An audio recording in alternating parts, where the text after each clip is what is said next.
시청자 여러분 안녕하십니까. 지금부터 저녁에 한노령들을 시작하겠습니다. 자, 여러분들 서울 뉴스 이제 많이 보시기 때문에 다 아시겠는데요. 지금 부동산 세제를 가지고 지금 이번 개편안을 가지고 지금 민심이 폭발하고 있어요. 자, 민심이 폭발하니까 결국 이재명이가 백기를 들었습니다. 자, 이 부동산 세제 쉽게 얘기해서 돈 좀 가지고 있는 사람 때리겠다는 거 아니에요. 왜? 표로 계산하면 그야말로 다주택을 가질 수 있는 경제적 여유를 가지고 있는 분보다는 그렇지 않은 유권자가 압도적으로 많거든요. 그러니까 이제 돈 있는 사람들, 쉽게 얘기해서 돈 있는 사람들을 때려서 세금을 좀 뜯어내겠다 이거거든요. 자, 그런데 이제 이게 의도한 대로 딱 그렇게만 되는 게 아니라 여러 가지로 사회적인 문제가 커지는 거예요. 그러다 보니까 결국 바로 백기를 들었어요. 자, 부동산 세제 개편 작업에 본격적으로 착수를 했습니다. 자, 그래서 어떤 문제가 있고 어떻게 지금 바뀌게 될 것인지, 지금 여러 언론에서 지금 많이 다루고 있어요. 그래서 이거를 좀 쉽게 제가 여러분께 풀어드리도록 하겠습니다. 자, 그 다음에 또 하나는요, 지금 그러다 보니까 요거 부동산 세제, 요거를 일가구 비거주자를 대상으로 뜯어내봐야 1조밖에 더 뜯어내느냐. 이걸 가지고 왜 생명을 거느냐, 이거 잘못됐다라고 송영길마저도 지금 이재명에게 직격탄을 날리고 있어요. 자, 그리고 이제 또 하나는요, 여러분들 잘 아시다시피 부정선거를 폭로하는 이 SNS 계정이 하나 있는데, 미국에서 SCIF라고 하잖아요.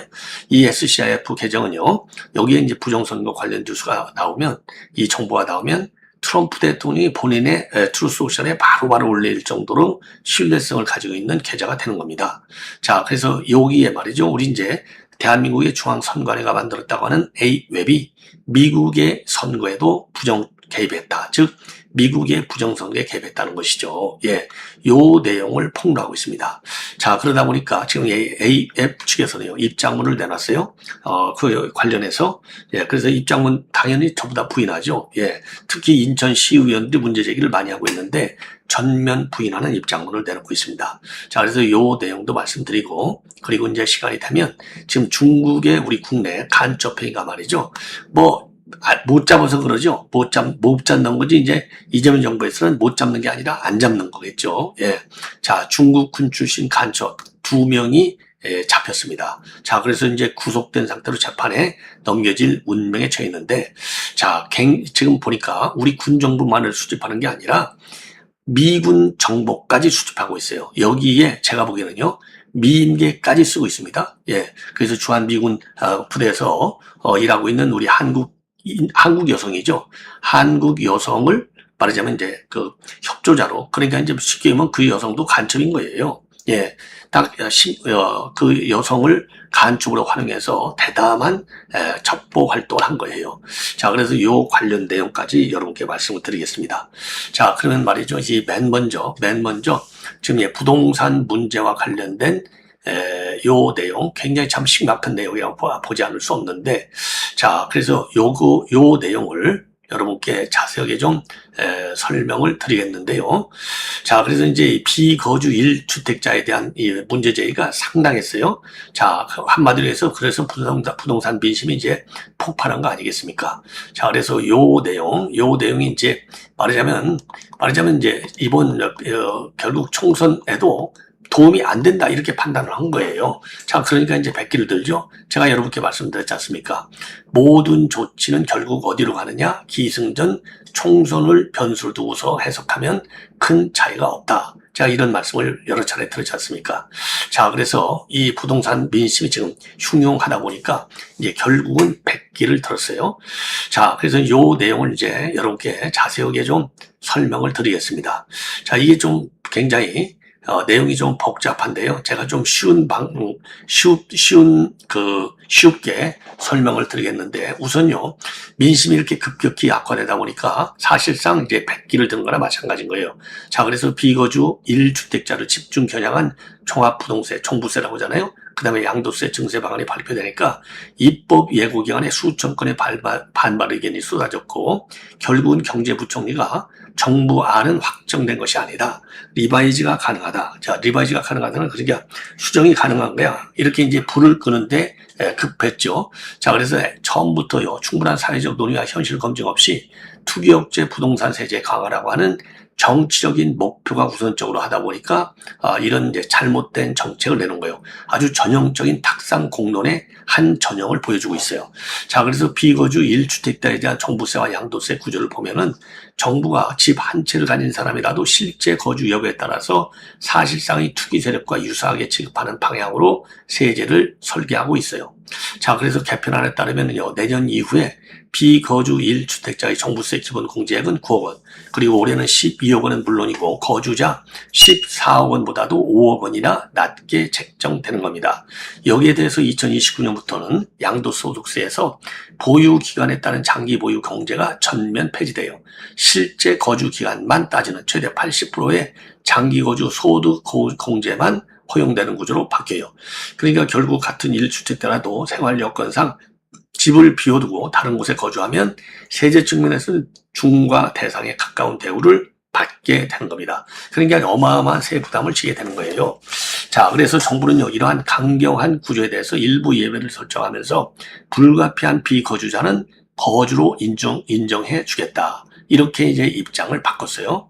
예컨대 자녀의 고등학교나 대학교 취학, 그리고 학교 폭력으로 인한 전학, 그리고 직장 변경이나 전근 또는 1년 이상의 치료나 요양이 필요한 질병, 해외 취학 또는 전근, 60세 이상의 부모와 동거 봉양을 위해서 다른 지역에 거주하는 경우 등등이 대표적 사례로 제시되었습니다. 하지만은요, 이 목록을 세밀하게 들여다보면은 현실의 다양한 가족, 육아, 돌봄 상황을 상당 부분 배제하고 있어요, 아직도. 그래서 행정편의적 기준에 가까운 틀을 설정했다는 비판이 나올 수밖에 없는 상황이 되는 겁니다. 그리고 특히요, 논란이 큰 부분은 초등학생과 중학생 자녀의 취업과 학교 폭력 외의 사유로 인한 전학, 그리고 손주 돌봄을 위해서 조부모나 외조부모가 자녀 집으로 이사하는 상황 등이 예외 사유에서 제외된 점이 논란을 많이 하게 하고 있어요. 특히 이제 우리 한국 사회에서 맞벌이 부부와 조부모 돌봄은 이미 일상화된 양육 방식이고 교육 문제로 자녀 학교를 옮기는 사례 역시 폭력 피해만 한정되기가 어렵다는 겁니다. 그럼에도 정부는요, 이를 갖다가 투기와 직접적인 관련이 없더라도 불가피한 비거주로 인정하지 않겠다는 입장을 기본값으로 제시하고 있어요. 이것은요, 부동산 투기와 거주 이동을 지나치게 단선적인 시각으로 연결시킨 정책 설계다라고 하는 지적을 피하기가 어렵게 된 것입니다. 더 심각한 구조적 문제는 뭐냐? 보유주택 소재지 밖의 시군으로의 이동이라고 하는 요건을 불가피한 비거주 인정의 핵심 조건으로 삼았다는 점이 문제가 되고 있어요. 자, 그래서 정부안에 따르면은요, 불가피한 사유가 존재하더라도 같은 시군 안에서 전세를 얻거나 이사를 하는 경우에는 그 기간을 거주로 인정하지 않아요. 예를 들어서 맞벌이부가 영유아를 돌보기 위해서 보유주택이 있는 시군 내에서 부모 집 근처로 이사를 해도 주소지가 시군 밖으로 나가지 않는 한 비거주로 간주하게 돼서 세 부담이 늘어나는 겁니다. 반대로요, 서울 금천구에서 경기 강명시로 거의 바로 붙어 있잖아요. 이동하는 경우에는 행정구역 경계가 달라졌다는 이유 하나만으로 불가피한 비거주자로 인정할 수 있는 구조가 되는 거예요. 자, 이게 얼마나 모순입니까? 자, 이러한 기준은 실제 시민들의 생활 패턴과 행정구역 체계를 혼도한 대표적 사례로 볼 수 있는 겁니다. 교육 환경이라든가 통근 거리, 그리고 육아 지원, 부모와의 거리 등은 모두 생활권을 기준으로 결정되는 요인이지 법적 행정구역과 일치하지 않는 경우가 많지 않습니까? 그럼에도 불구하고 정부는요, 시군 경계를 기준으로 해서 세제상 투기꾼과 불가피 비거주자를 구분하는 잣대를 들이댄 거예요. 그래서 이 전반적으로 이런 흐름을 보면은요, 한 시민이 강동에서 강서로 가면 투기꾼이고 금천에서 광명으로 가면 불가피 비거주자나 이런 불만이 나오고 있는 겁니다. 그래서 이번 정책의 비상식성 그리고 시민 정서와의 괴리를 잘 드러내고 있는 사례가 되는 거예요. 자, 그리고요, 불가피한 비거주자 인정 기간을 일률적으로 최장 3년으로 제한한 점도 도마 위에 올라 있어요. 입시라든가 직장 이동, 노부모 봉양, 그리고 만성질환 치료, 영유아 양육 같은 등은 어떤 경우에는 3년을 훌쩍 넘는 장기적인 생활 패턴 변화로 이어지기도 해요. 그럼에도 정부는요, 기본적으로는 3년이라고 하는 기준을 딱 세워놓고 예외가 있으면 국민의 의견을 듣고 한 번 더 검토하겠다는 입장을 취했습니다. 이것은요, 정책 설계 단계에서 시민생활 양식에 대한 정교한 조사라든가 시뮬레이션보다는 세제 강화라고 하는 목표에 맞춰 단순한 숫자 기준을 우선 설정해놓고 이후 여론 상황에 따라서 조정하겠다는 접근으로 올 수 있어요. 자, 그리고 부동산 세제 외에도 말이죠. 이른바 만능 절세 통장으로 알려진 ISA 개편안 역시 민심과 정치적 계산을 동시에 반영하면서 방향 전환이 예고된 상태입니다. 정부는 처음에요, 생산적 금융 ISA를 새로 만들면서 기존 ISA의 만기를 5년으로 제한하고 연간 2천만 원 납입 한도의 미사용분을 다음 해로 이혼하지 못하도록 하는 안을 발표했어요. 이것은 사실상 기존 ISA의 유연성과 장점을 축소해서 특정 목표에 맞는 새 상품으로 자금과 관심을 유도하려는 성격이 강한 겁니다.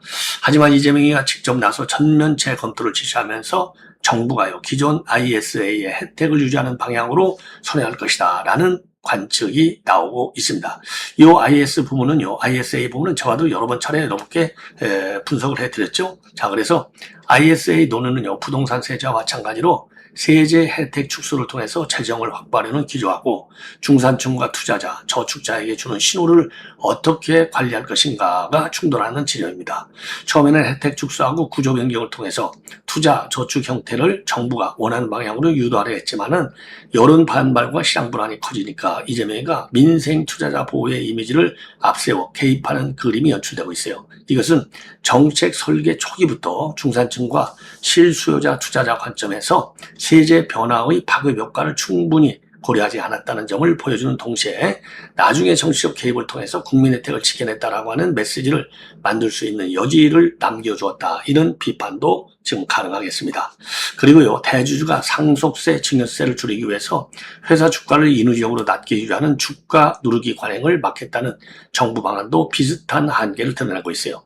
정부는 최근에요, 13개 반기 중에서 12개 반기 동안에 PBR이 코스피 업종별 하위 25%나 코스닥 하위 10%에 드는 기업을 심사 대상으로 삼겠다는 기준을 내놓았는데 저 PBR 기업을 장기간 방치하고 이를 상속 중요 시점에 활용하는 편법을 견제하겠다는 취지입니다. 하지만 이 기준을 정할 경우에는요, 실제 심사 대상 기업이 139 수준으로 줄어들어서 제도가 겨냥하는 표준에 비해서 지나치게 좁은 범위만 커버한다는 지적이 이어졌어요. 결국 정부는 이 부분 역시 재수세에 들어가서 기준과 적용 범위를 다시 손보겠다는 입장을 내놓고 있습니다. 자, 그래서 지금 언론 보도를 종합적으로 이제 쭉 분석해 보면 현 정부의 세제 개편이 투기, 대주주, 부자 억제라고 하는 정치적 메시지를 앞세우다 보니까 설계 단계에서부터 중산층 실수요자와 일반 투자자의 생활 현실을 충분히 반영하지 못한 채 일괄적인 증세 혜택 축소 방향으로 나갔다는 점입니다. 그래서 입법 예고 기간 동안에 민심이 격렬하게 반발하니까 경제부총리와 이재명이가 각각 리바이즈가 가능하다, 전면체 검토하겠다 이런 표현을 하면서 후퇴하고 있다 이겁니다. 하지만 이런 방식의 정책 운영은 세법과 금융대조의 예측 가능성을 떨어뜨리고 국민이 장기적인 주거와 투자, 상속 계획을 세우기 어렵게 만드는 요인으로 작용할 수 있어서 국민들의 분노가 더 커지는 거예요. 결국 비거주주 1주택자, ISA 가입자, 그리고 상속 증여를 준비하는 기업, 대주주 등 다양한 주체들이 공통적으로 느끼는 감정은 정부가 언제 어떤 기준으로 세제와 규제를 바꿀지 알 수 없다는 불안입니다. 투기억제와 조세 형평이라는 명분은 중요하지만 이를 위해서는 먼저 국민 생활 패턴과 시장 메커니즘을 정밀하게 분석한 뒤에 제도를 설계하고 이후에는 일관되고 예측 가능한 방식으로 운영해야 합니다. 지금과 같이 여론의 방향에 따라서 급히 던진 세법안을 여론을 보고 다시 거두는 패턴이 반복된다면 조세 정의라는 본래의 목적보다는 정부 정책을 믿고 장기 계획을 세울 수 없다는 냉소만을 키울 가능성이 매우 크다. 자, 그래서 이렇게 우리 국민들의 이 분노를 말이죠. 지금 정부 여당이 과연 어느 정도나 지금 알고 있을지 더 가열차게 우리가 지금 분석하고 비판해야 될 것이 아닌가. 자, 이런 생각이 듭니다.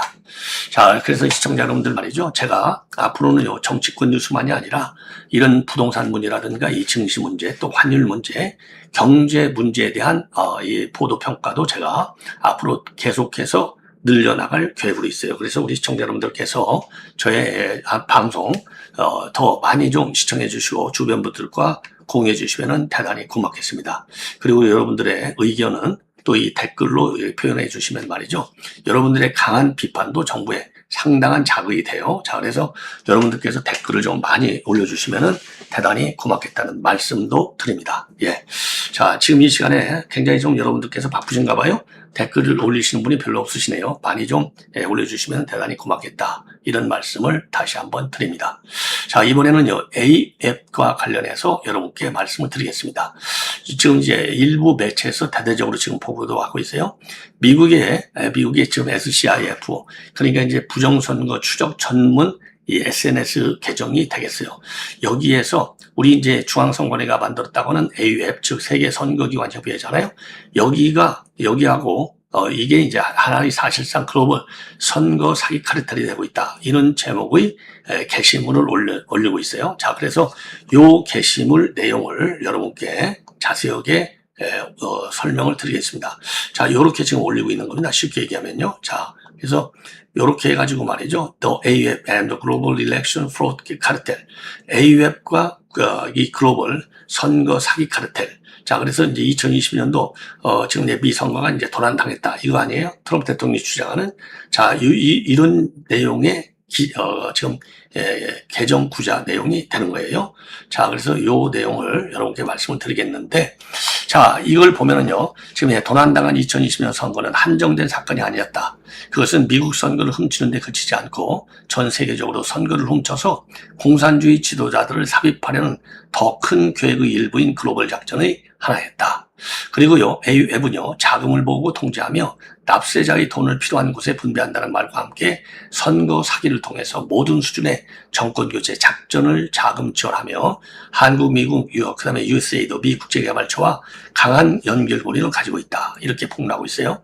자, 그리고 요 게시물은요, 지난 2020년도 10월 8일자 파이낸스 투데이 기사인 중앙선관위 AF 해외 부정선거에도 연루 이 동영상을 공개하면서 주요 내용을 전달하고 있는데 요 해당 기사 내용을 보면은요 어떻게 되어 있냐면 AUF이 2013년도 중앙선관위의 주도로 설립된 국제기구라는 것과 그 다음에 국산 선거 시스템 전자2 개표기 서버 이것을 갖다가 이라크, 콩고, 그 다음에 키르기스탄 이런 여러 국가의 중앙 서버 구축을 무상 지원하고 국내 장비업체, 즉 미르 시스템즈와 같은 이 국내 장비업체의 전자투표기, 투개표기 수출을 알선했다. 이런 기사 내용으로 되어 있어요. 요거를 갖다가 지금 다시 한번 SCF가 지금 올려고 공개하고 있는 겁니다.